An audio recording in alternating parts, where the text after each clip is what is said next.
Surprise interculturelle. Intercultural surprises. Surpresas interculturais. Intersanskritic आश्चर्य. Surprise interculturelle. Sorpresas interculturales. Bonjour et bienvenue dans Surprise interculturelle, le podcast qui vous fait voyager et mieux comprendre les cultures du monde. Je suis Charlotte Courtois, conférencière en diversité culturelle et fondatrice de l'ONG Constellatio. Je vous propose de vous raconter des histoires et anecdotes de voyage où j'ai été surprise par des réactions ou des coutumes d'ici et d'ailleurs. Le but ? Découvrir ensemble ce qui est à la base de ces surprises pour savoir comment décoder, comment réagir et comment anticiper tout ça. Allez, je vous laisse découvrir l'épisode du jour. Bonne écoute! Bonjour tout le monde! Désormais, je vous donne rendez-vous une fois par mois pour un hors-série interview de Surprise interculturelle. L'occasion de voyager, comme toujours avec ce podcast, mais cette fois à travers le regard d'autres personnes. Je suis très heureuse d'accueillir pour ce deuxième hors-série de la saison Antoine Floch, aussi connu sous le nom de Agor Adventure, un passionnant cuisinier voyageur, amoureux du Japon, et dont les racines plongent dans de multiples cultures. Bonjour Antoine. Bonjour Charlotte. Je dis de t'accueillir dans le podcast, mais en fait c'est toi qui m'accueilles chez À la toi, maison. merci. Au fin fond de la Bretagne. C'est ça. Le premier choc culturel pour un Français. Mais j'en parle toujours, rentrer pour mieux repartir, partir pour mieux rentrer. Du coup, là, ça représente assez bien. Alors, j'aime bien commencer le podcast en général par, non pas par une présentation de mon invité, mais en laissant mon invité se présenter. Est-ce que tu veux bien nous parler un petit peu de nous, qui tu es, quelle est ton histoire, ce que tu fais? Ça marche. Voilà. Alors, moi, je suis cuisinier, comme tu disais, voyageur parce que je cuisine. Mon métier m'amène à travailler beaucoup avec le Japon. Bien que je sois né en France et d'une famille multiculturelle avec mes deux parents qui sont tous les deux à moitié libanais, à moitié bretons. Donc ça fait un petit choc familial d'entrée à la maison. Et mon père, lui, est né, a grandi au Sénégal. Ma maman a vécu au Brésil quand elle était petite dans sa famille libanaise. Le padre a vécu au Pakistan aussi. Ma sœur a vécu plusieurs années en Chine, puis en Inde. Mon frangin a vécu 7 ans au Japon. On a comme un truc avec cette famille de ne pas avoir trop peur de bouger, finalement. Voilà. Bizarrement, C'est ça. on comprend un peu mieux pourquoi je suis là. Et pourquoi toi, tu es là. C'est ça.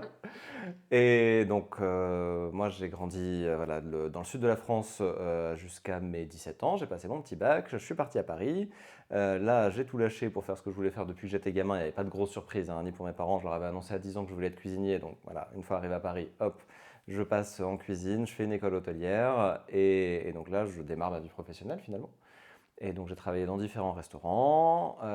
Si on fait une petite ellipse de toute la vie de restauration, j'ai fini par avoir mon restaurant avec mon mari, Lionel.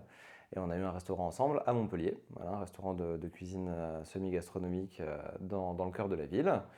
Et j'ai profité de notre restaurant pour rajouter dans la cuisine française que j'avais apprise des influences de différents pays. Et je ne sais pas pourquoi le Japon a toujours été un pays vers lequel j'ai été attiré. J'ai connu ce pays premièrement par la cuisine, ensuite adolescent par la pop culture. Après, la raison de mon premier séjour au Japon, ça a été pour voir des artistes de céramique, des artisans de céramique. D'accord, très spécifique. Voilà, pour des raisons justement d'artisanat et d'art. Et donc ça a été ma première rencontre avec le Japon, ça a été la céramique, voilà, donc très, très éloigné pour le coup de ce qu'on imagine du Japon, de ce qu'on connaît du Japon, mais pas si éloigné en revanche de la cuisine. Bah oui. Voilà, parce que forcément, qui dit restauration, dit aussi tous les contenants qui vont avec. C'est pour ça que tu y allais autour de la céramique? Non, c'était avant qu'on ait notre restaurant, et c'était parce qu'à ce moment-là, mes parents avaient une galerie d'art de céramique spécifiquement. Voilà, donc c'était, on va dire, 90% de ce qui est présenté était des céramiques de différents pays du monde. Et il y avait eu l'opportunité de partir en Chine et en Inde à la rencontre d'artisans d'art céramistes. Okay.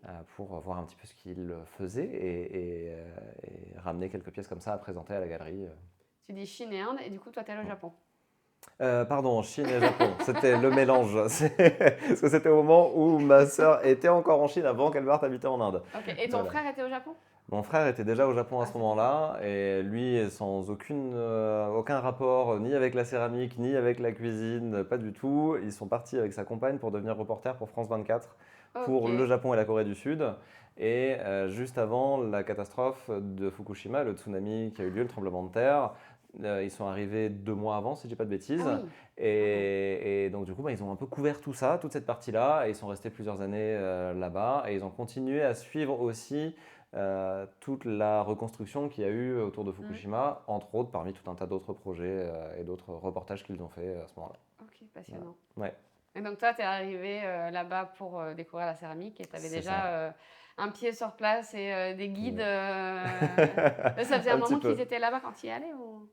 Ça faisait, dans le cadre de mon frère, ça faisait 1 an. Et pour la partie en Chine, ma sœur, elle était déjà là-bas depuis, je dirais, 4, 5 ans, 6 ans peut-être déjà. Ok. Donc pour le coup, ma sœur connaissait un peu plus et pouvait plus être une guide, entre guillemets, pour Ouais. nous. Tandis que c'était pas le cas de mon frangin, qui en plus a été vraiment mis dans le bain du boulot immédiatement. C'est-à-dire qu'il n'a pas eu le temps vraiment de... Il n'y avait pas de temps libre entre le moment où il est arrivé et le moment où nous on est venus en visiteur. Au final, il n'a fait que travailler. Ils étaient très peu nombreux de reporters étrangers en fait, à être présents au Japon sur toute cette période-là. Donc du coup, il a bossé énormément. Et donc il n'a pas de temps découvert le pays avant qu'on y arrive. Ok, d'accord. Mm. Donc tu as parlé du restaurant, tu as parlé de la céramique, de comment tu as découvert le Mhm. Japon. Tu es aussi très, très, très actif sur Instagram. Ouais, ça c'est venu après la vente du restaurant. Ok. Quand on a pris notre restaurant, on s'était dit avec Lionel, on rediscute dans 2 ans et demi, 3 ans pour voir si on a toujours envie de faire ça ou si on a envie de faire un autre projet. Et quand on en a parlé, tous les deux on avait envie de faire autre chose. Donc on a dit, bon, ok, on le met en vente et on met autre chose. Et on fait autre chose, pardon. Et on a eu un peu le nez fin involontairement, c'est que du coup on a vendu très peu de temps avant que l'épisode de Covid démarre. Donc on a eu beaucoup de chance sur ce moment-là. Et donc là-dessus a été la question de qu'est-ce qu'on fait maintenant qu'on a du temps de libre. Now what? C'est ça, qu'on a du temps de libre et pas d'argent qui rentre, il va falloir penser à faire des choses. Et j'emmène Lionel au Japon en automne 2019. Mhm. Lui, c'est la première fois qu'il va au Japon. Moi, ça faisait déjà quelques fois que j'y étais allé. Et c'était pour notre voyage de noces, qu'on a fait avec 2 ans de retard, parce qu'on n'avait pas le temps avec un restaurant. Il y avait vraiment autre chose à faire que de partir en voyage de noces. Du coup, on en profite, on va là-bas. Et il a beaucoup d'intérêt pour l'artisanat, Lionel aussi. Mhm. Et pour la nourriture également, évidemment. Et donc, du coup, il y a eu, pareil, un petit déclic chez lui de se dire, il y a vraiment quelque chose d'intéressant dans ce pays qui s'est mis à résonner dans son corps autant que dans le mien. Et donc là, on a commencé petit à petit à réfléchir pendant toute la période de Covid à qu'est-ce que l'on peut faire. Et donc, on a contacté différents artisans d'art au Japon, dans un premier temps, en leur proposant d'importer certaines de leurs pièces pour présenter ça à une clientèle francophone. Donc plutôt sous type de galerie en fait ou... On a Non, fait ça en vente, ligne. vraiment, Ouais, on a fait ça en vente en ligne, parce que c'est le même moment où du coup, moi j'ai commencé le compte Instagram Agora Adventure. D'accord. C'est ce séjour voyage de noces. Avec la vente du restaurant, qu'est-ce que je peux faire? Déjà, je vais parler d'un pays que j'aime bien. On verra bien. Mon idée à l'origine était en fait, je vais parler de tout un tas de pays parce que j'aime beaucoup voyager, parce que notre famille amène à ce qu'on voyage beaucoup. Voilà, et je me suis dit, je vais en profiter. Du coup, tant qu'à faire ça, pourquoi pas en parler? Donc ça a été le début de la raison de Agora Adventure, qui au final s'est spécialisée maintenant uniquement dans le Japon, ce qui n'était pas l'idée de départ. Ok. Voilà, Oui, parce que finalement, ça a Agora glissé. Adventure, ça reste large comme nom en fait.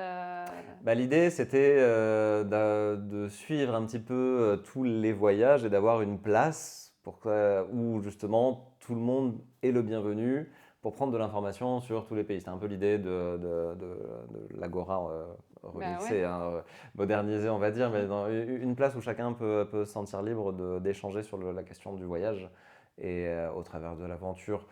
C'est très limité l'aventure en termes de voyage en réalité dans l'ère moderne. C'est pas des grandes aventures comme à d'autres époques. Oui, voilà. ouais. Ça... Tout a été modernisé dans l'Agora et l'aventure. Voilà, c'est ça. Mais moi, c'est mes petites aventures. Je suis toujours content d'aller comme ça, glaner un petit peu, aller à la rencontre des gens. C'est des petites aventures de vie qui ont rien d'extraordinaire pour le commun des mortels, mais moi je trouve ça sympa. Mais Voilà, tout mes petites est aventures. hyper relatif aussi. Hein. Oui. Parce que tes aventures à toi, Mm. moi ce que j'ai pu voir, tu vois, justement dans ce que tu partages, etc. Et puis nos discussions évidemment, pour plein de gens, ça c'est une sacrée aventure quand même. C'est Oui, pas juste, bien tiens, sûr. vas-y, je pars, j'en sais rien, au pas de la case en Andorre, tu es mort Ouais, pour oui, il aller. y a un petit côté, il y a- mais c'est peut-être aussi le Japon qui provoque ça. Je pense que comme ça reste un pays qui est très fantasmé, Oui. on surexagère toujours un petit peu ce que ça peut être. Donc effectivement, il y a des endroits où je me retrouve à aller cuisiner au fin fond des montagnes de Nagano avec un groupe de grand-mères qui se réunissent pour faire à bouffer. Et Incroyable. on a l'impression que tout de suite c'est un truc énorme, alors que sur le coup, Mm. c'est un coup de téléphone, c'est ah bah allez viens, et puis ça s'arrête à ça. Et Mais est-ce que les trucs énormes, les plus énormes, ce ne sont pas les trucs les plus simples? Les plus oui. simples, en fait, finalement, c'est se retrouver dans. Bah, c'est la rencontre humaine de toute façon, hein. C'est finalement, ce qui est le plus énorme toujours, c'est de rencontrer des gens avec lesquels il puisse y avoir un échange. Ouais. Je trouve que c'est ça qui enrichit le plus, c'est toujours les meilleurs souvenirs. Et puis c'est ce qui donne accès à un peu de la culture de l'autre. On partage la nôtre, mais eux partagent la leur. Dans leur pays, ça donne accès à beaucoup de codes et ça facilite beaucoup le reste des voyages qui suivent derrière. Si on comprend toujours un petit peu plus, on comprend aussi à chaque fois l'énormité de ce que l'on ne connaît pas, de ce qu'on ne comprend toujours pas. Donc c'est bien de s'accrocher à ça et de ne pas avoir peur d'aller vers les gens dans ces séjours. J'ai 10 milliards de questions, mais du coup, attends, je pose mes boucles d'oreilles qui font du bruit et Je j'ai t'en pas très prie. s'entendre dans le micro, je voudrais pas déranger tout le monde. Pour rester du coup sur les origines, alors sur ce que tu fais déjà, Oui. parce que donc effectivement on a parlé d'Agora Adventure, alors évidemment je vais mettre le lien en description de l'épisode, etc. et le partager sur Ça les réseaux marche. sociaux parce que enfin, vraiment, c'est pas pour faire la lèche-botte, mais c'est vraiment trop chouette et C'est c'est gentil, vraiment... merci. Enfin voilà, on sort des clichés, on sort de ce qu'on peut connaître justement de ces cultures-là pour aller dans la vraie vie et dans les vrais échanges. Et c'est ça que je trouve super dans ce que tu partages. C'est gentil. Et tu as aussi publié récemment un livre Oui. pour partager Bah, tout oui, ça c'est vrai, d'une que autre manière. c'est vrai que j'ai un peu digressé et pour raccrocher sur la partie boulot, donc le compte Agora Adventure a été créé, on s'est mis à importer des pièces d'artisans d'art japonais sur du travail du bois, du travail de la feuille d'or, du textile, d'un quartier spécifique de Kyoto, des petites pièces particulières comme ça. Sauf que moi, mon métier, c'est cuisinier. Donc évidemment, ça ne faisait pas de sens qu'on ne travaille que dans l'artisanat d'art où on n'avait aucune grande expertise là-dedans, on avait juste un petit peu de connaissances, mais pas vraiment d'expertise. Et donc là-dessus, je me suis mis à cuisiner des produits au travers de l'entreprise qui s'appelle les Ateliers du Japon, qui est raccrochée, qui est une des branches de Agora Adventure.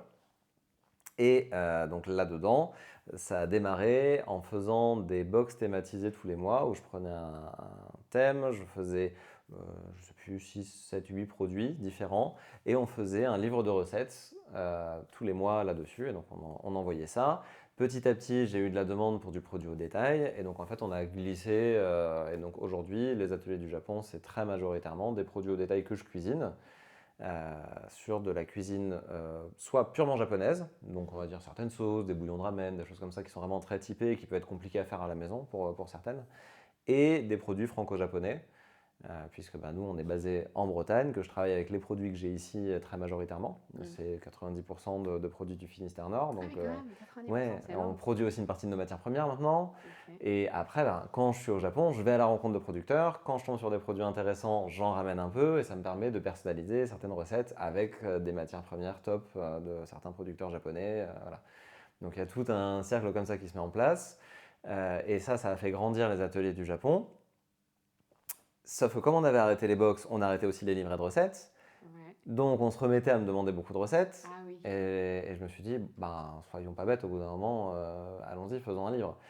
Donc, on a. C'est comme ça, quoi. Ah, mais vraiment, fastoche. on s'est réveillé un matin avec Lionel et ça a été parti comme ça. Je lui ai dit la semaine prochaine, il faudrait que le Ulule il soit en place. Et puis, qu'est-ce que t'en dis, on y va. Quand même. Ah, voilà. Et donc, En j'aimerais même temps, bien vous faire un aviez déjà livre. des trucs à partager parce que les recettes, effectivement, t'en avais déjà dans les box et tout. Donc, vous aviez du fond Oui. déjà partagé sur à quoi ça Oui. pouvait ressembler, quoi. C'est ça. C'est énorme de monter. Enfin, moi, pour l'avoir fait plusieurs fois, Mm.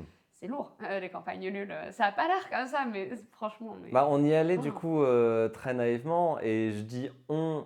En plus, Lionel, lui, travaillait pas dans toute cette partie-là, c'est-à-dire qu'il me filait des coups de main là-dedans. Et donc c'était rigolo. Disons que heureusement que le le compte Instagram, lui, existait.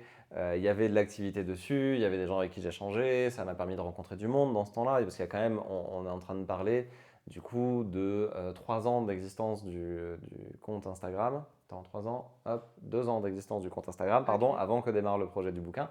Donc ça avait permis déjà de rencontrer beaucoup de personnes. D'avoir de la communauté. C'est ça, une partie de communauté et une partie aussi d'autres personnes qui sont dans la création de contenu, rencontrées sur différents salons et autres. Et donc on n'est pas arrivé dans la tête d'un truc où je suis tout nu avec mon histoire de livre et il n'y a personne.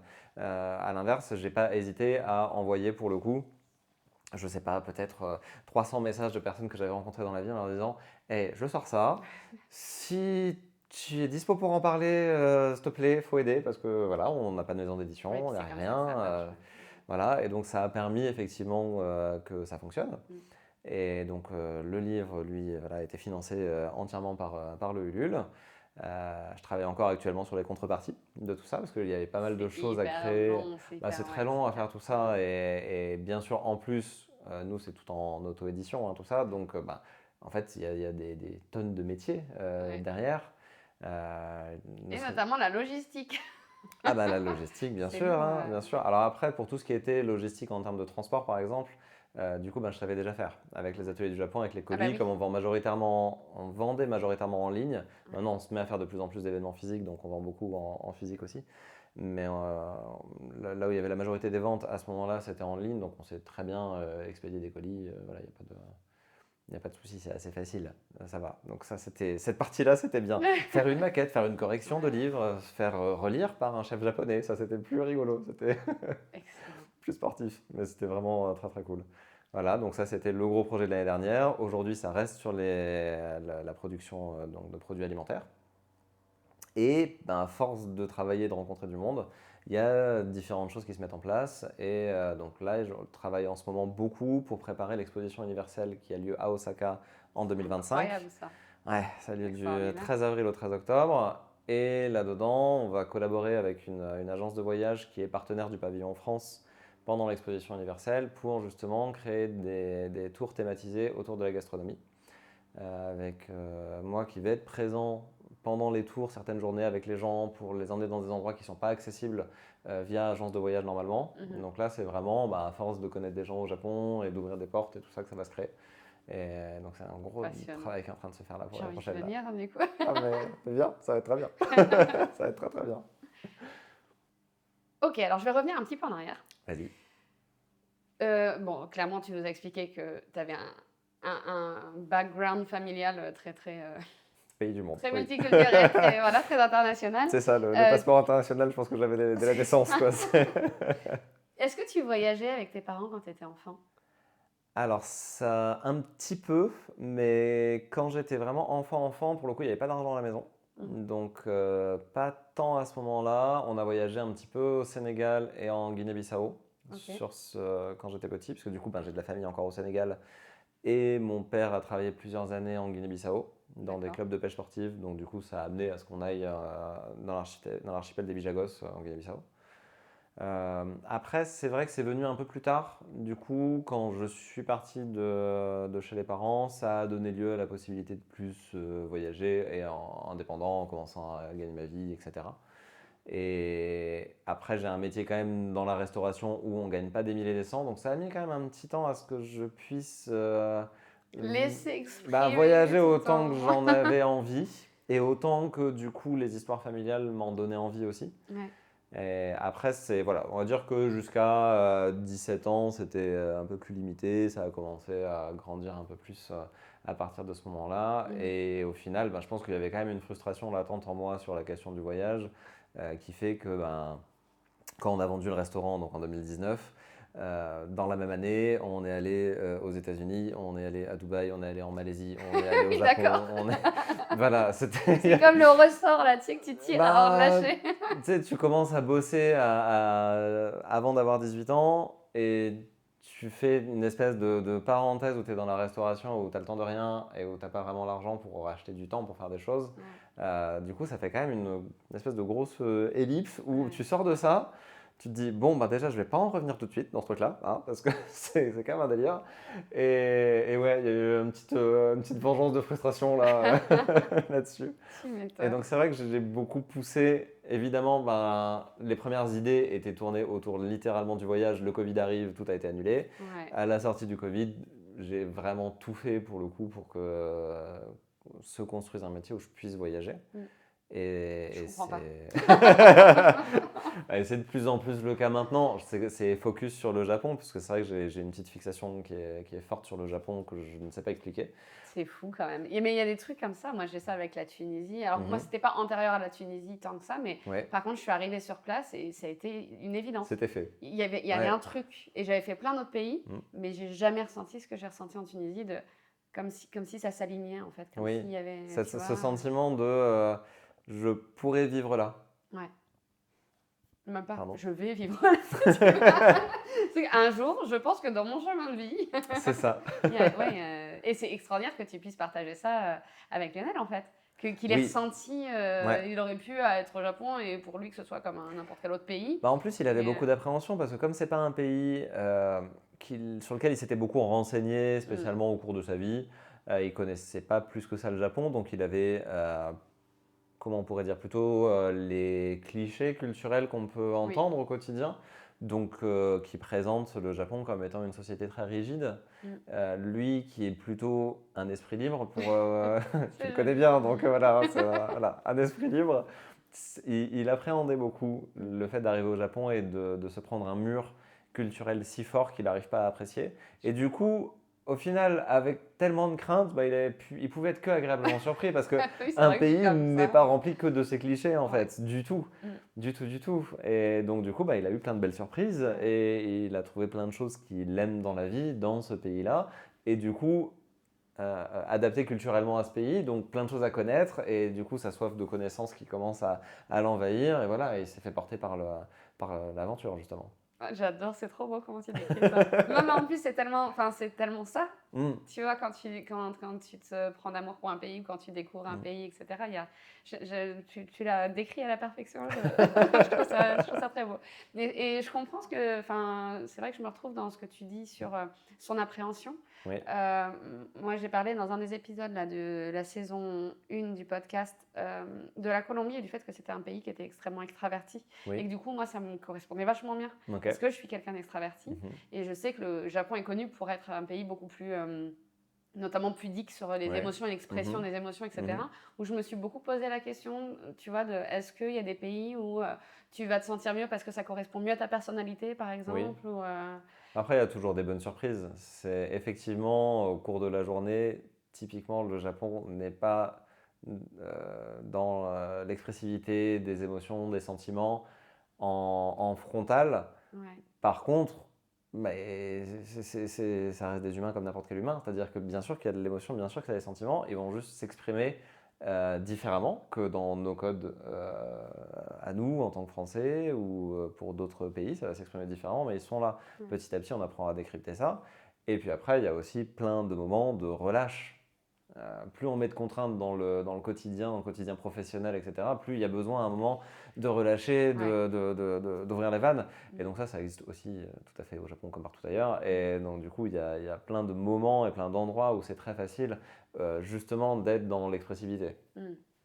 Mais c'est pas forcément ce qu'on va mettre le plus en avant parce que pour le coup, ça n'a rien de très différent d'un petit peu partout. Et c'est vrai que quand on a envie de parler de pays étrangers, on a aussi envie de montrer les différences, comme parfois étant des bizarreries, comme parfois étant des incompréhensions.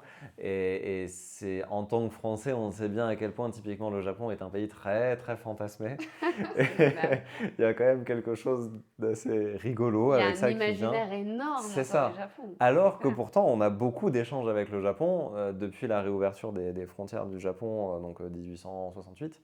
Il y a eu beaucoup d'échanges entre la France et le Japon, beaucoup d'échanges artistiques avec le Japon, et je ne sais pas pourquoi reste encore autant de fantasmes, alors que des Français qui vont au Japon et des Japonais qui viennent en France, il y en a énormément.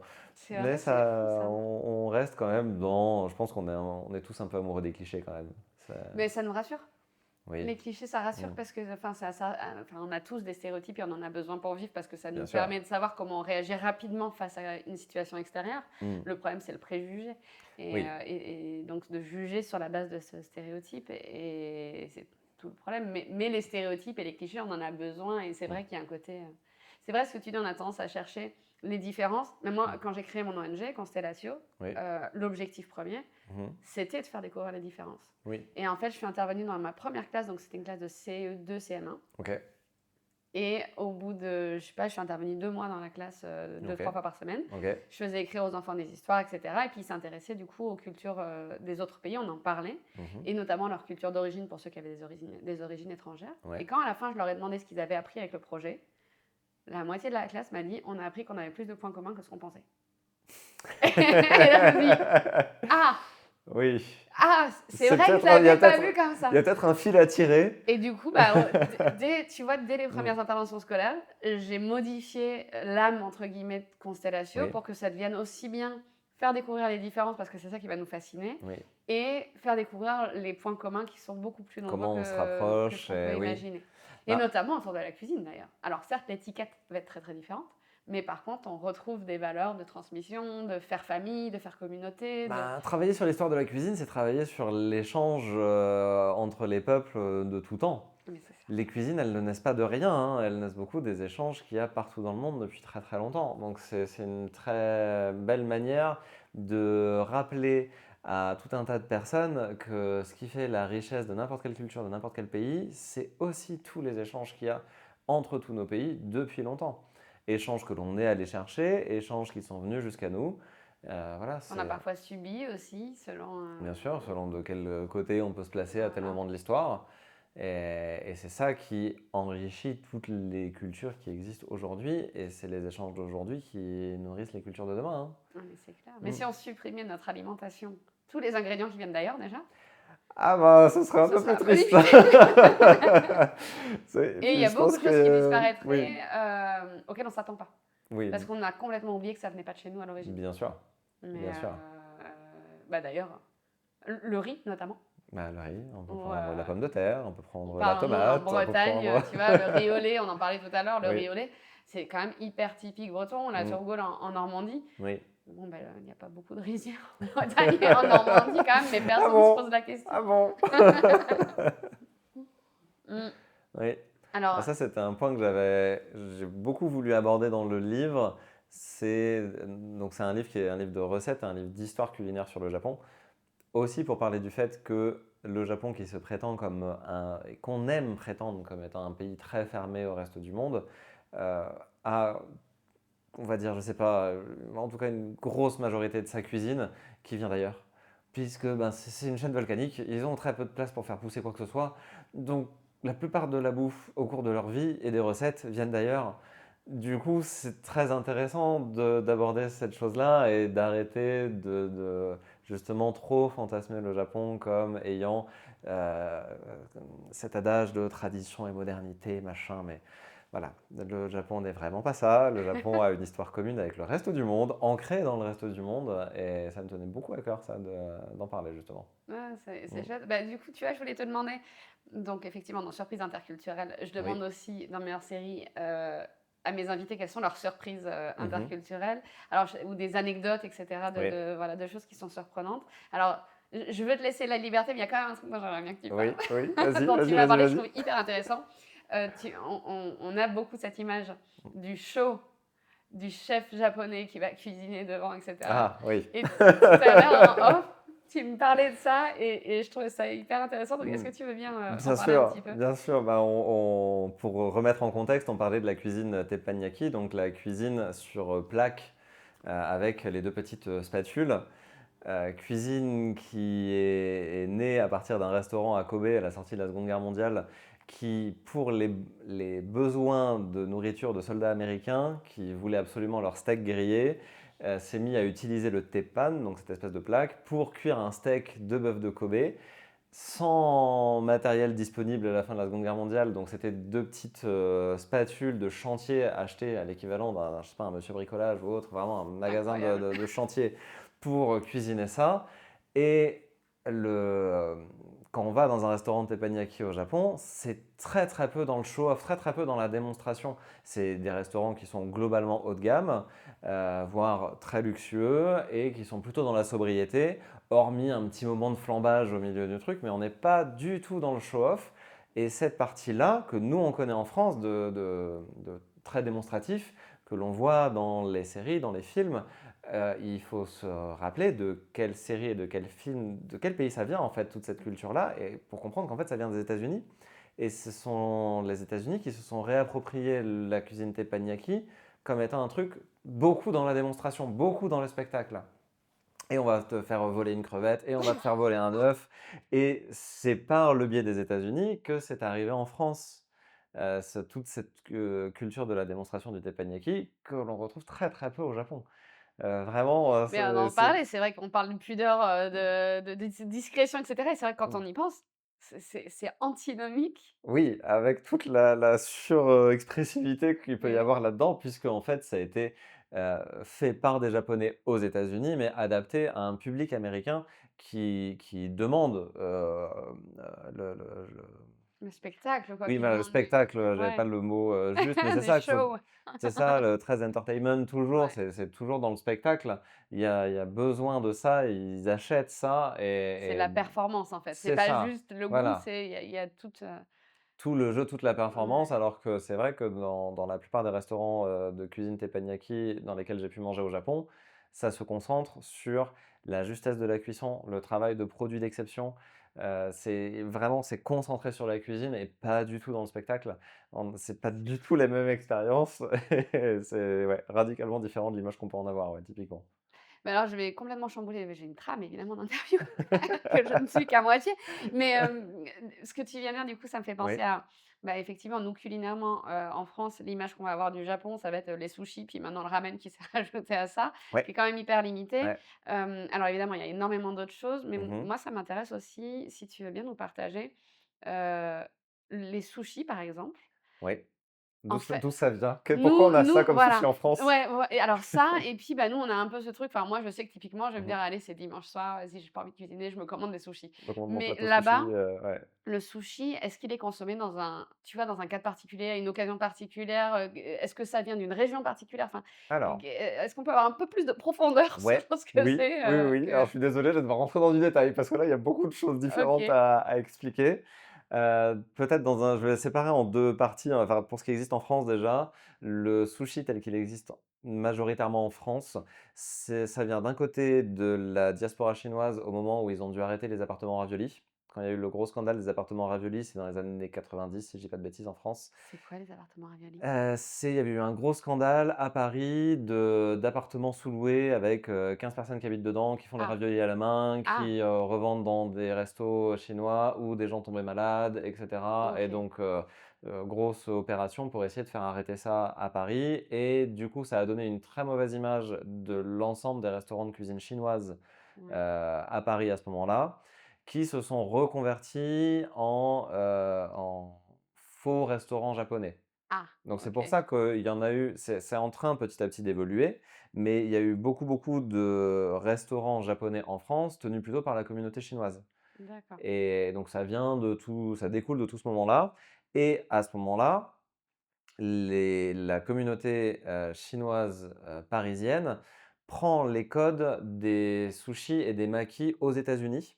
OK. Raison pour laquelle on a le California Roll, par exemple. Il Ouais, y a un petit indice, hein, la Californie, ça se ouais. passe pas tellement au Oh Japon, cette non, affaire-là. là, il faut pas trop semblant, ça va. C'est ça. Et donc ça arrive de cette partie-là. Et évidemment, ben, le sushi qui existe aux États-Unis, c'est par la colonisation américaine du Japon jusqu'en 67, hein, si je dis pas de bêtises, je sais plus, j'ai un doute. Je sais plus si c'est 62 ou 67, l'arrêt de la colonisation, mais en tout cas, voilà, c'est donc la suite de la Seconde Guerre mondiale, où du coup le Japon est très très pauvre, beaucoup de Japonais vont s'installer aux États-Unis pour essayer de survivre et donc amènent des choses culturelles à eux. En même temps, bah, le Japon est avec beaucoup de militaires en garnison, même Ouais, encore aujourd'hui, hein, c'est toujours le cas au Japon. d'accord. Et donc bah, il y a beaucoup d'Américains qui rentrent aussi en ayant goûté plein de choses et qui veulent bien avoir certains points culturels comme ça chez eux. Donc s'installe aussi une culture de sushi aux États-Unis. adapté évidemment petit à petit au fur et à mesure des années, des décennies, aux produits sur place, à la culture américaine. Mhm. Donc c'est pour ça que par exemple, il y a aujourd'hui en France, on voit de plus en plus donc les gros maquis type California. La fin de du cycle de la vaisselle. Ça va faire une petite coupure, Les joies du direct, c'est ça. c'est pas du direct. C'est pour ça qu'on voit aujourd'hui, du coup, les California Rolls avec énormément de sauce, par exemple, par-dessus. Oui, On va avoir de la mayo, plus oui, une sauce soja sucrée, plus une sauce avec un peu de piment. Et donc ça, cette culture de recouvrir de sauce, par exemple, ouais. en sauce un peu indus comme ça, c'est très américain. C'est même pas très français. Nous, les plats en sauce, ils ressemblent Oui, pas du c'est tout à vrai ça, tu ça. vois. Oui, bien C'est pas sûr. ce genre de sauce qu'on Mhm. fait en France, ça, c'est des sauces plutôt Amérique du Nord. Et c'est ce qui existe aujourd'hui dans les sushis en France.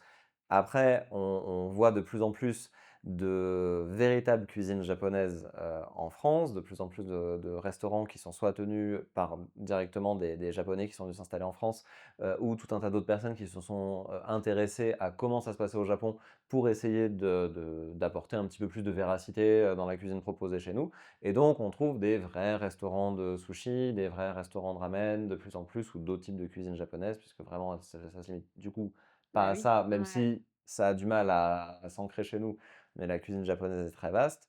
Et pour après venir à comment ça se passe au Japon, alors, il y a du Japon pour du tous les jours, comme on peut avoir chez nous, ça existe aussi. D'accord. Donc les tapis roulants, kaiten sushi, tout OK. ça, ça existe au Japon.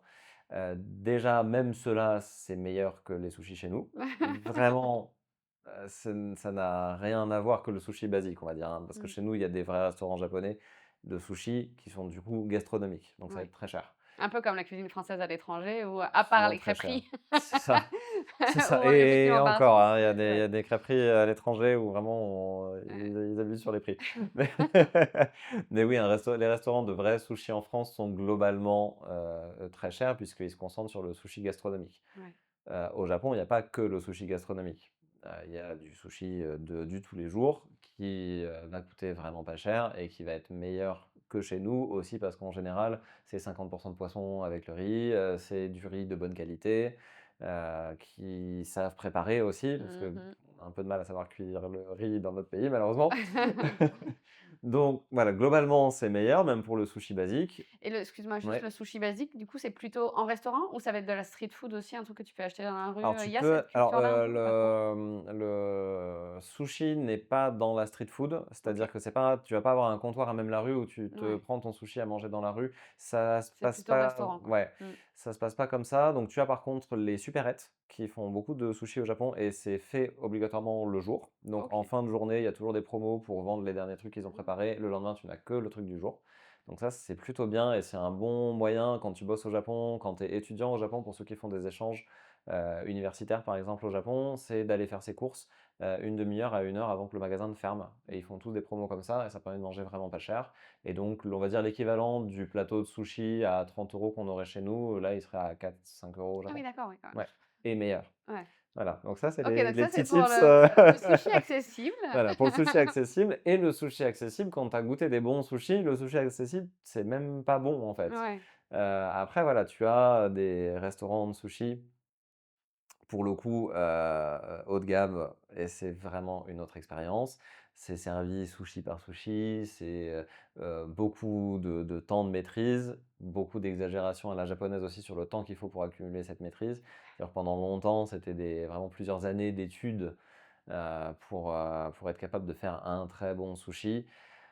Ils en reviennent parce que, ben, les jeunes, ils ont pas envie de faire 10 ans d'études pour Ouais. apprendre à faire Il y un a une sushi, évolution. donc maintenant ils font des formations en un an pour être un professionnel du sushi et les gens qui sortent de ça font des très, très bons sushis aussi, donc voilà, Et donc c'est consommé, oui, ça peut être consommé n'importe quand, en fait, finalement. C'est ni un ça plat peut de être fête, consommé ni n'importe un non, non, voilà, enfin, ça peut être, le passage dans la journée comme, le repas de fête puisqu'un restaurant de sushi haut de gamme, ça va de la centaine d'euros à, 400, 500, 600 € par ah personne, ouais, pour OK, manger des sushis. Ça peut d'accord. être très, très cher. Ouais, ouais. Et les gens le font chez eux aussi ou Non, c'est que à l'extérieur? c'est que à l'extérieur. OK.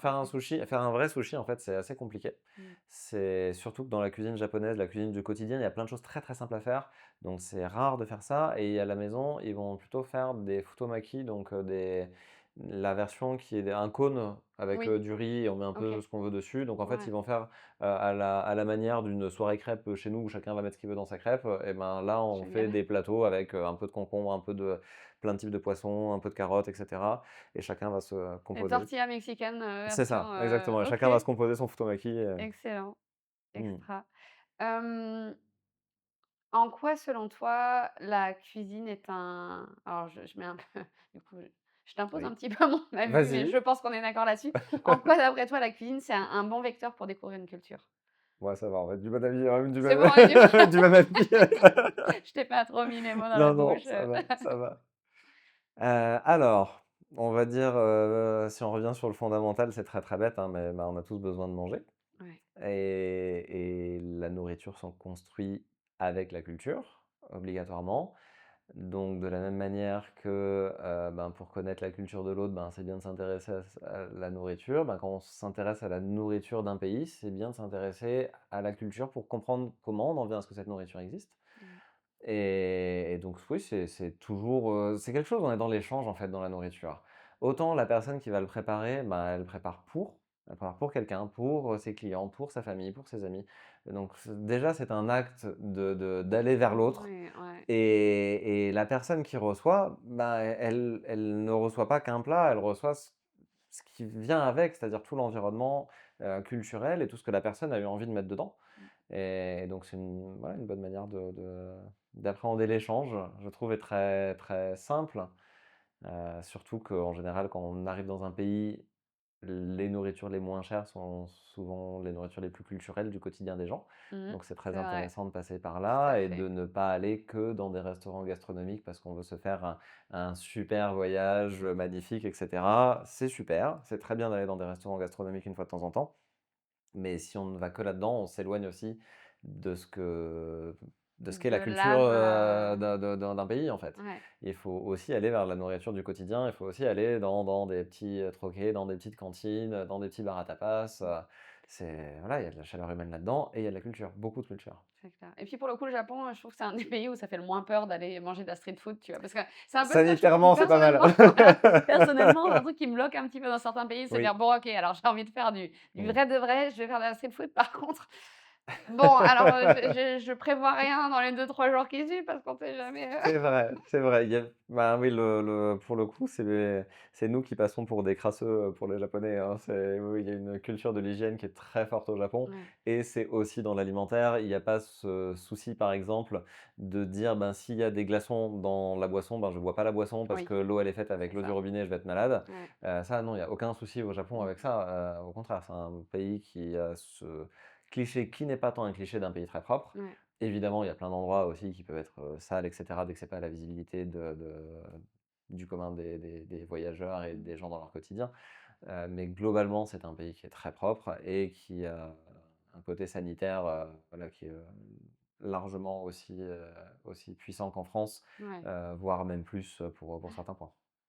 Donc Ok, ça, ça va, c'est bon. Tu vas pas tomber malade avec la c'est street food ça. japonaise. Et elle se présente pas comme dans le reste des pays d'Asie comme dans certains autres pays d'Asie du Sud-Est, avec les gros food courts qui vont ouvrir, où ils vont Oui. boucher une rue à 17h, 18h, et où tout le monde va sortir les étals, et où ça devient une rue privatisée, et où on va grailler comme ça un petit peu ci et là.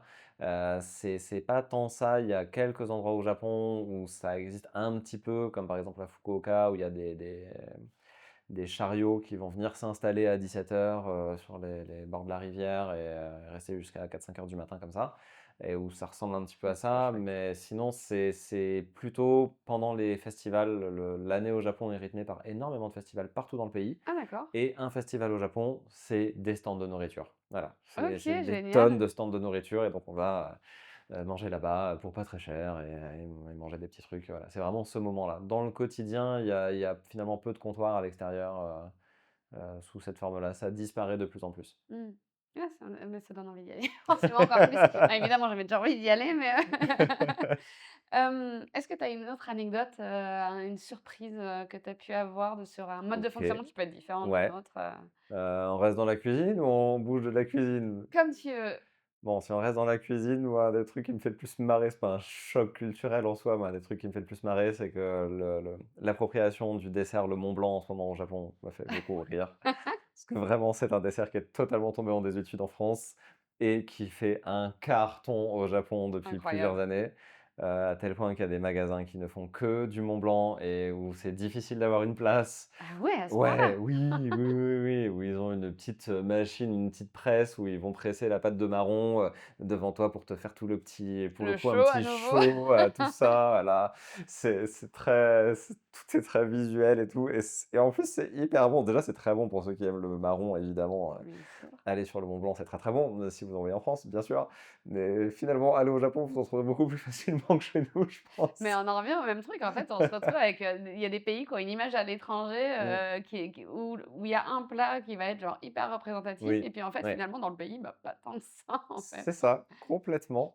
Bah, tu as eu la même chose avec le castella portugais, qui est un dessert qui n'existait plus au Portugal, qui a été amené au Japon par des missionnaires jésuites, si je dis pas de bêtises, au XVIe siècle. Ouais, Donc ils sont allés au Japon à ce moment-là. Il y a eu une petite, du côté de Nagasaki, un espèce de comptoir avec des Portugais installés et qui ont amené ce gâteau-là, qui est une espèce de sorte de génoise cuite au bain-marie, voilà, d'accord. et qui a pris au Japon, mais qui a pris au Japon depuis le XVIe siècle et qui cartonne au Japon. C'est-à-dire que C'est t'as pas un incroyable. bled qui a pas sa version du Castella, quoi. Il y en a partout du Castella. Il y en a vraiment beaucoup. J'exagère un petit peu, mais il y en a vraiment beaucoup. Toutes les villes vont avoir du Castella très facilement à dispo. Et c'est revenu au Portugal qu'à la fin du siècle dernier Par les Japonais? par les Japonais.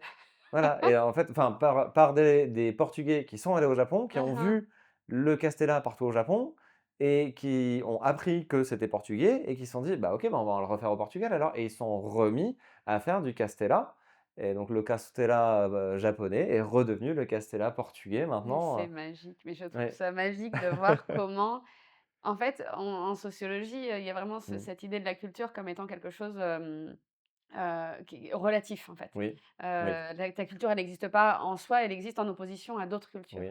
Et je trouve ça magique comment justement la définition du patrimoine finalement va évoluer grâce Mmh. au regard qu'un groupe extérieur va porter sur la culture et Oui. puis les échanges qu'il peut y avoir aller et retour. Mmh. Mais de la même manière que, bah, tu vois, on parlait du Liban, Mmh. moi j'ai trouvé ça incroyable, j'ai un épisode d'ailleurs, dans la saison 1 qui parle de ça, je me suis retrouvée à boire du maté, Ouais. au milieu du chouf libanais avec des gens qui parlaient ni français ni anglais, enfin vraiment, vraiment perdus. Ouais, C'était pas parce ouais, que c'était ouais. des voyageurs qui étaient allés Mmh. en Amérique latine, non, c'est parce qu'il y a eu une vague Ouais. migratoire libanaise qui est allée en Oui, Amérique du oui, Sud et en ouais. Amérique centrale. Et alors, j'ai plus les dates en tête parce que j'ai une mémoire, des années complètement, ouais, très, très, très mauvaise. Et donc beaucoup de Libanais et de Syriens qui sont partis en Amérique Oui. du Sud, en Amérique latine. Et en fait, il y a une autre vague migratoire. Alors là, si je dis pas de bêtises, je crois que c'est dans les années 70, Mmh. qui ont Qui fait le ramené, chemin retour, ouais. du Mmh. coup, certaines de ces traditions qui venaient d'Amérique, Oui. latine. Et maintenant, aujourd'hui, c'est tout à fait, normal de boire du maté au milieu du chouf paumé, Bah, voilà. c'est pour ça que c'est bien de voyager pour se rendre compte Ouais, de tout ça. ouais, De ce genre de petites anecdotes, mmh, de petits chocs culturels comme ça, ouais. c'est un bon moyen de se rappeler que tout ça est très vivant, que Mais tout ça est c'est très ça, mouvant, que ouais. ça date pas d'aujourd'hui et que ça continuera. La C'est culture, chouette. c'est la définition de l'UNESCO, je crois que c'est un processus dynamique. Oui, C'est complètement. il y Et a il y a pas rien de figé dans le un temps, comme une langue n'est pas figée dans le temps. Donc c'est vrai qu'en plus, c'est très culturel chez nous en tant que Français de corriger quelqu'un qui fait une faute tout de suite, à l'oral ou à l'écrit, on va je vois pas de quoi corriger, tu parles, je on vois pas va de quoi tu parles. Si ma famille écoute ce podcast, je vais me faire lyncher. Alors que finalement, même le sens des mots évolue constamment et c'est aussi intéressant. Ouais, Mmh. absolument. Et en fait, une culture qui arrête d'évoluer, c'est une culture qui meurt. Mais complètement, Il y a voilà. pas de Langue elle moderne reste et dans un langue morte et musée et voilà, exactement, puis ouais, ouais. voilà, c'est ça, Alors que exactement. tout évolue, si vite et tout le temps, c'est chouette de suivre cette mouvance. Mais oui, non, mais c'est ça qui est passionnant, en fait, c'est que Mmh. c'est sans fin. Hem Comment c'est question très vaste, comment c'est de travailler au Japon, de travailler avec les Japonais? Est-ce qu'il y a des, tu vois, est-ce qu'il y a Ouais, alors il y a des choses qui changent oui. évidemment. Est-ce que toi, il y a eu des points de friction? Est-ce que tu as eu des points d'adaptation, des trucs, enfin comment ça se passe de travailler avec un pays C'est comme le Japon? très, très différent pour le coup, le travail en France et le travail au Japon. Pour les Japonais avec lesquels je travaille, c'est vraiment très différent. On a quand même beaucoup d'autonomie, en France, quand on a un poste, Oui. on nous demande d'acquérir de l'autonomie, bien sûr, comme partout, mais on a aussi une vraie liberté d'action et de décision. Euh, et si on foire, on va dire, ben, on va se prendre une soufflante et puis ça va passer à autre chose. Pour les Japonais avec lesquels je travaille, il faut atteindre le point de consensus avant qu'une action démarre. Donc le temps entre le moment où on dit il faut faire quelque chose et où le moment où l'exécution se passe, en France ça va très vite et on prévoit pas tous les cas de figure et il y a des petits ratés On et fait confiance à voilà. notre capacité à s'adapter sur le moment, quoi. Voilà un peu, mais c'est aussi pour ça qu'il y a toujours partout plein de petites choses qui marchent pas parce qu'on n'a pas prévu les cas de figure. Oui. Et puis c'est pas grave, on va trouver une solution et puis ça va avancer et machin, ça va voilà, faire des petites engueulades ci et là, mais ça va avancer quand même. Oui. Et pour le coup, une grosse différence culturelle que je rencontre, c'est que au Japon, ça va prendre énormément plus de temps parce qu'il va falloir prévoir un maximum de cas de figure à l'avance, que tout le monde soit d'accord sur tout avant que les choses n'aboutissent. Et une fois que c'est sorti, effectivement, ça a prévu 99,99% des cas de figure possibles. Par contre, le 0,01% qui n'est pas prévu, Zzt. quand ça arrive, c'est erreur 404. Ouais. Ça devient un espèce de mur en face de ben, je ne sais pas, ce n'est pas prévu, c'est un cas de figure qui n'est pas prévu, je n'ai pas l'autonomie de prendre moi-même une décision là-dessus, je ne peux rien faire, il ne va rien se passer.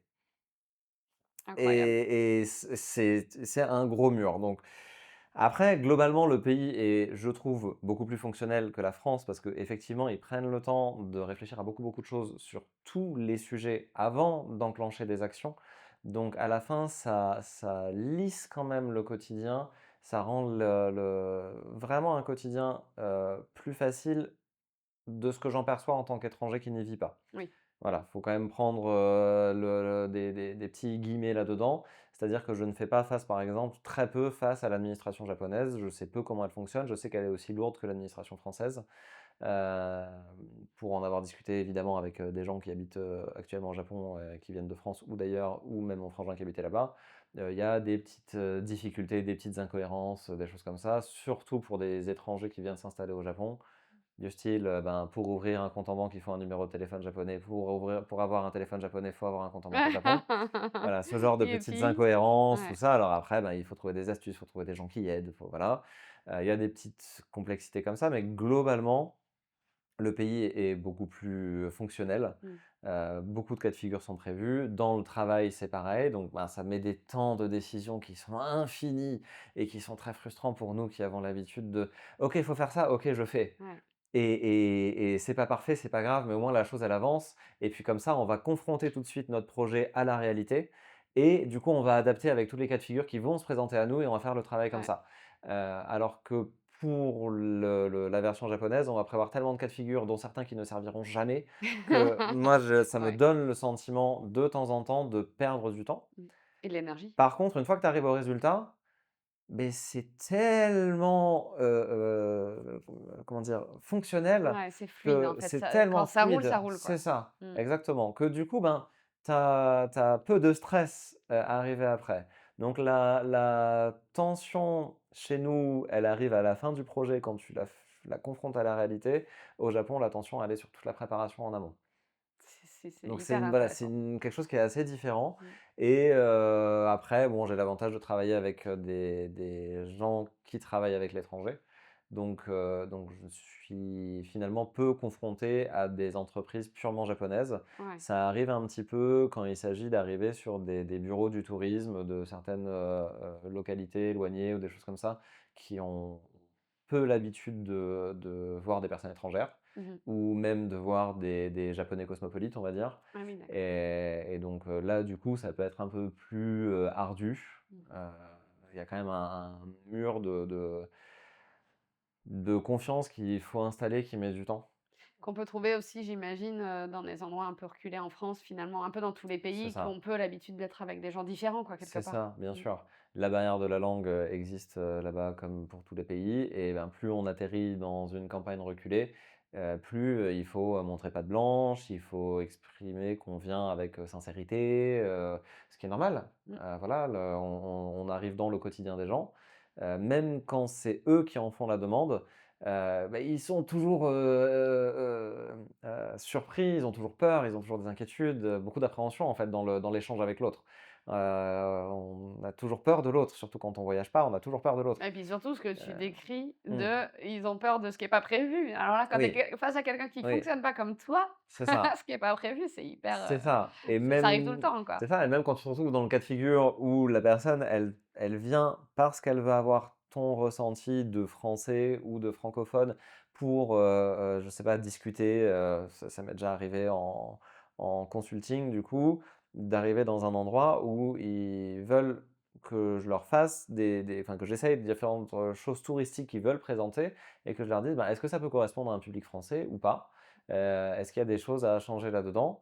Et en fait, pour le coup, quand tu es au fin fond de la campagne, tu as une telle différence, culturelle et d'éducation et cetera, que c'est très difficile, alors même que c'est eux qui demandent ça, de faire passer une idée avec vraiment le plus de gentillesse possible parce que tout est compris comme une agression de base. Ouais, Tout est compris comme ils veulent nous changer, même si la demande vient de ces c'est mêmes fou, personnes. hein. Donc c'est vrai que voilà, ça prend un petit peu de temps, voilà. Mais comme tu dis, je veux dire, je sais pas, on va prendre un Coréen qui va aller au fin fond des Cévennes, même si c'est le département des Cévennes qui veut augmenter son tourisme vis-à-vis des Coréens, je pense que dans les villages des Cévennes, ben, il va falloir un peu de patience. Voilà. Clair. C'est Tu te rends compte? Il m'a dit ça. c'est ça. Donc, faut ne pas être dans le jugement, Ouais. autant que possible et passer son temps à se remettre en question sur sa façon de faire. Ce qui est pas hyper intéressant, parce qu'effectivement, arriver avec ses gros sabots et sa façon de faire française dans un travail, ben, au Japon typiquement, beh, ça n'a pas de sens, puisqu'on vient de te chercher pour avoir certes de l'échange culturel, mais dans des entreprises qui sont japonaises, qui travaillent comme ça et qui vont pas renouveler, leur vie en 10 minutes. Ça va se faire en quelques décennies en fait, les échanges comme ça. Donc voilà, faut beaucoup de patience avec soi-même, là-dessus et beaucoup de remise en question et ne pas imaginer qu'on est les meilleurs du monde. Jamais, parce que c'est vraiment pas le cas et que ça n'a aucun sens de se poser ça. Et ne pas imaginer qu'on sait ce qui se passe dans la tête de l'autre. Oui, parce que C'est ça aussi, avant qu'on le parce qu'en fait, comprenne, on sait pas. ouais, ouais. Le fossé qui nous sépare culturellement, comme tu dis, c'est un fossé de compréhension et voilà, on va regarder une tasse, chacun va la regarder d'un côté différent et voir la chose de manière différente. C'est le fameux, je sais pas si tu Mmh. as déjà vu ce dessin, tu sais, où tu as des tu des non, c'est pas des places de parking, tu as 2 personnes face à face et il y a Ouais. un 6 ou un 9 du coup, qui est Oui. dessiné au sol et du coup, l'un étant en face de l'autre Mmh. et ils vont dire: «Non, c'est un 6, non, c'est un 9». En fait, Oui. voilà et je trouve que cette image, elle représente vachement, vachement bien C'est ça. ce principe. Bah, quand la personne en face, elle dit: «Non, c'est un 9», là, tu dois dire: «OK, pourquoi il me dit que c'est un 9 alors que moi je vois un 6?» Il y a un truc que je comprends pas et ouais, tout ce temps au début qui peut être dans la frustration, dès que tu as les deux trois premiers résultats qui montrent que ça vaut le coup de prendre le temps, que ça te fait gagner vachement de temps professionnellement et dans l'échange avec les autres, bah, en fait, tu le prends à chaque fois après ce Mais temps. oui. Parce que l'autre, il est aussi dans sa vérité et donc c'est bien d'aller de son côté et de comprendre ça et aussi d'emmener l'autre vers ton côté aussi, hein, pour que ça soit un vrai échange et pas juste, prendre tous les codes d'un autre pays, brut de décoffrage quand on sait pas ce qu'on te demande, ça a pas de sens non plus. Bon, ça fait, ouais, en fait, je pense qu'on pourrait rester là 3 heures. Clairement, mais donc on va arriver vers la fin, mais par contre, Mmh. j'avais envie de te poser la question, mais du coup, ça rebondit sur ce que tu viens de dire, je peux pas ne pas te poser la question. D'accord. Toi qui es dans la transmission, du coup, Oui. du patrimoine, et de la culture et de enfin voilà, de la vie, japonaise, Mmh. hem, qu'est-ce que ça t'a apporté sur ta culture, sur ton regard? Alors même si tu avais déjà une ouverture culturelle de par, ta famille et cetera, mais Ouais. est-ce que tu vois, tu identifies des choses particulières qui ont changé de par ta relation avec le Japon et le fait que tu transmettes leur culture? Bah, Lionel dirait que du coup, on mange beaucoup trop japonais à la maison. Heu, qu'est-ce que ça m'a apporté, Tu vas dans ton rapport à ta culture ou à tes cultures, du coup? à se méfier un peu de soi-même. On Mmh. est, bah, du coup, en tant que et français et à moitié, moyen oriental, On est des gens qui avons beaucoup de gouailles, qui avons beaucoup d'ego, on est beaucoup, je trouve, dans la représentation. Et ça m'arrive encore plein de fois aujourd'hui. Et j'essaye de l'être moins, c'est-à-dire de aussi laisser autant que possible le plus de place à l'autre pour s'exprimer, si tant est que ça soit toujours évident. Mm. Et donc ça, ouais, c'est, on va dire C'est un super petit intéressant, ça. un petit apport en plus.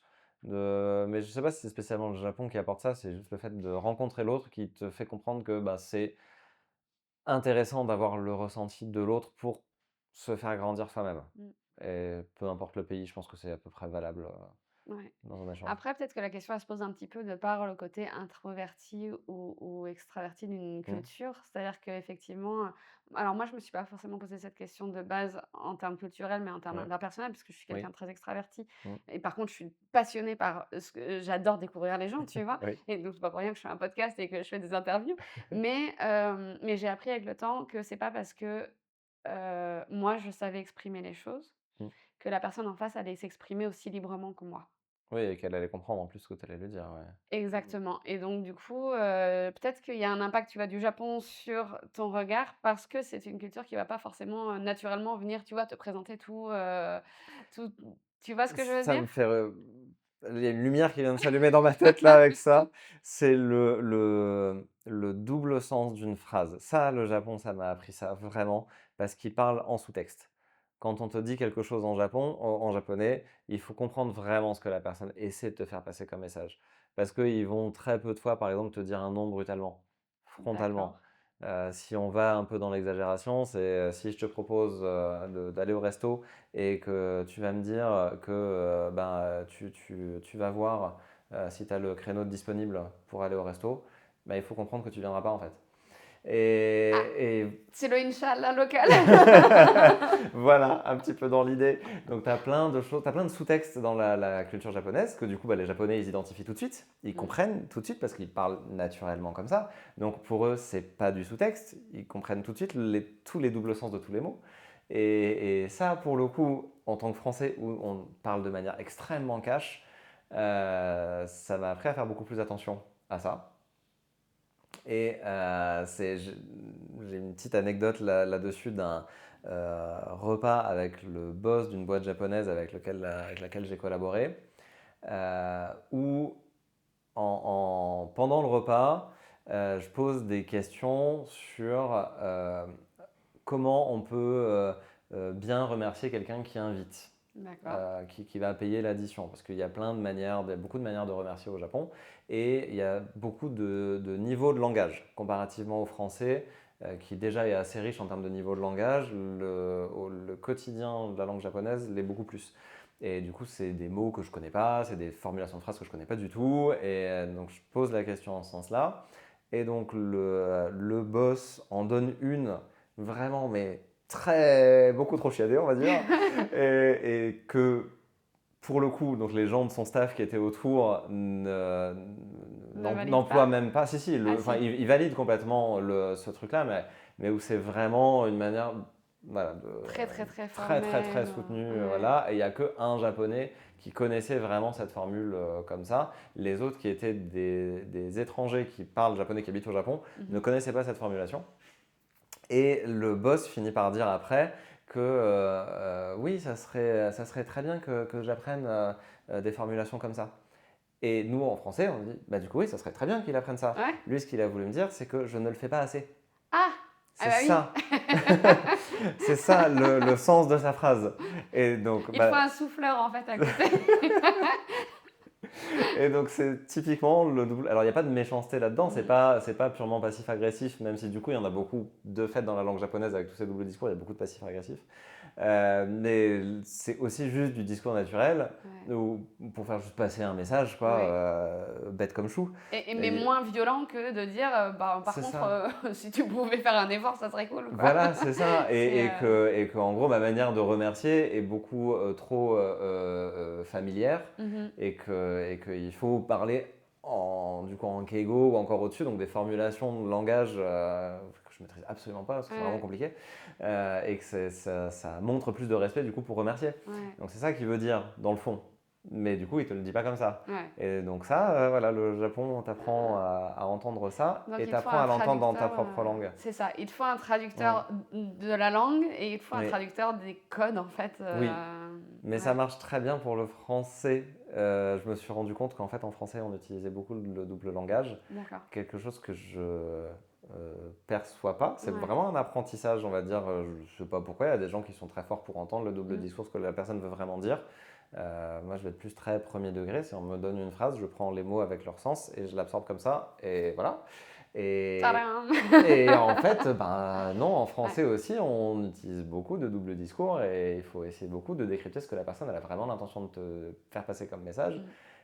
Et pour le coup, en français, c'est beaucoup passif-agressif, les doubles discours. Mais du coup, c'est hyper important aussi dans l'autre sens parce que ça veut dire que toi, la manière de t'exprimer qui va être très cash pour un japonais, ça risque d'être blessant ou. C'est ça. Bon, parce que c'est trop direct. Tu fais l'erreur une fois, tu perçois qu'il y a un blocage, même, tu sais. Tu adaptes. Tu comprends très très vite le langage corporel des gens, qu'ils soient dans une autre culture ou pas. Si à un moment tu sens que tu as pu vexer la personne ou autre, ou qu'il y a eu une incompréhension avant même d'arriver à la vexation, c'est juste une incompréhension où il a vraiment voulu dire ça ou pas, tu le comprends tout de suite en fait, et voilà, tu rattrapes le truc et puis ça se fait. Oui, et puis les gens comprennent en général que quand tu leur expliques que oups, je n'avais pas capté cet élément-là. Je voulais vraiment dire cette phrase-là, il n'y a rien d'autre à comprendre que ce que j'ai dit là. Bon, et ben écoute, je te propose de terminer sur des petites questions bonus. Ok. Est-ce qu'il y a un rituel, alors ça peut être le Japon ou ça peut être ailleurs dans le monde, un rituel, une fête, une célébration qui te tient particulièrement à cœur? Je vais être franco-français, Noël, j'adore. C'est très bien. Noël, j'adore. C'est retrouver ses proches, le côté cadeau, le côté nourriture qu'on fait tous ensemble, voilà, j'adore ça. Je valide, je suis d'accord. J'aime beaucoup Noël aussi. Est-ce qu'il y a un plat que tu aimes particulièrement? Un plat que j'aime particulièrement, j'aime bien tous les plats, ce qu'on appelle les donburi au Japon, donc les bols de riz garnis de plein de recettes différentes. Voilà, c'est des choses que je fais beaucoup à la maison. J'aime beaucoup ça. D'accord. Je mange beaucoup trop de riz. C'est mieux que manger beaucoup trop de viande ou beaucoup. Oui, c'est ça. Non, mais là, voilà, t'as n'importe quel reste dans le frigo, tu fais ton bol de riz, tu essaies de faire une petite recette qui va dessus, voilà, t'as un petit truc composé comme ça, facile à manger. C'est vrai, c'est très bien. Ouais. Est-ce qu'il y a alors un style de musique ou un musicien ou une musicienne traditionnelle que t'aimes Traditionnel bien? de quoi, Où tu veux. Comment? Waouh. Où tu veux. Waouh, allez, on va dire le premier CD que j'ai eu dans ma vie, Baba Jan Sabali, un Sénégalais voilà, qui faisait de la musique assez typée au Sénégal. C'était mon premier CD que j'ai eu dans ma vie. J'adore. Ok, je mettrai le lien vers Spotify voilà. pour que les gens ils écoutent. Voilà. Et bon, bah, on a une partie de la réponse, donc je te laisse répondre comme tu l'entends, mais est-ce qu'il y a un pays qui te touche plus qu'un autre? Vraiment pas du tout. Le Liechtenstein. Bon, bah, le Japon, hein, évidemment, je sais toujours pas trop pourquoi celui-ci plus qu'un autre, mais oui, le Japon qui est cher à mon cœur et que j'ai la chance de pouvoir intégrer dans ma vie professionnelle. Et je trouve que c'est vraiment une chance, voilà, et je fais attention de ne pas tomber bêtement dans le métier passion et du coup on fait pas gaffe et tout ce que peuvent être les dérives professionnelles. Je comprends ce qu'est mon travail avec le Japon et je comprends ce que j'aime en dehors de mon travail dans le Japon aussi. C'est chouette. Est-ce qu'il y a quelque chose que j'ai pas abordé dont tu avais envie de parler ou est-ce que... Un mot de la fin, c'est ça? Ouais, mais alors sans pression. Voyager, si c'est au revoir le mot de la fin. S'il vous plaît, voyagez, vous qui nous écoutez, qui nous regardez, voyagez, c'est bien de voyager, c'est bien d'aller vers l'autre, c'est chouette. Ça met 2-3 claques dans la vie sur son ego et puis c'est chouette. C'est toujours bien de mettre des claques à son ego. Ouais, puis être dans l'échange, les gens ils nous le rendent toujours bien. C'est laisser la place à l'autre, je sais pas, il y a quelque chose qui est chouette dans l'humanité quand on va voir les gens. C'est chouette. Ça se fait sans violence, tout ça. Sur toute la ligne. Merci beaucoup d'avoir Merci à toi, Charlotte, pour l'invitation. C'était vraiment chouette. Merci d'avoir écouté cet épisode. Si vous ne voulez pas rater les prochains, pensez à vous abonner. Et si vous voulez me soutenir, laissez-moi 5 étoiles et un commentaire sur Apple Podcast ou sur Spotify. Et bien sûr, partagez le podcast avec les voyageurs, les expats ou les curieux autour de vous. À dans 2 semaines pour un nouvel épisode de Surprise interculturelle.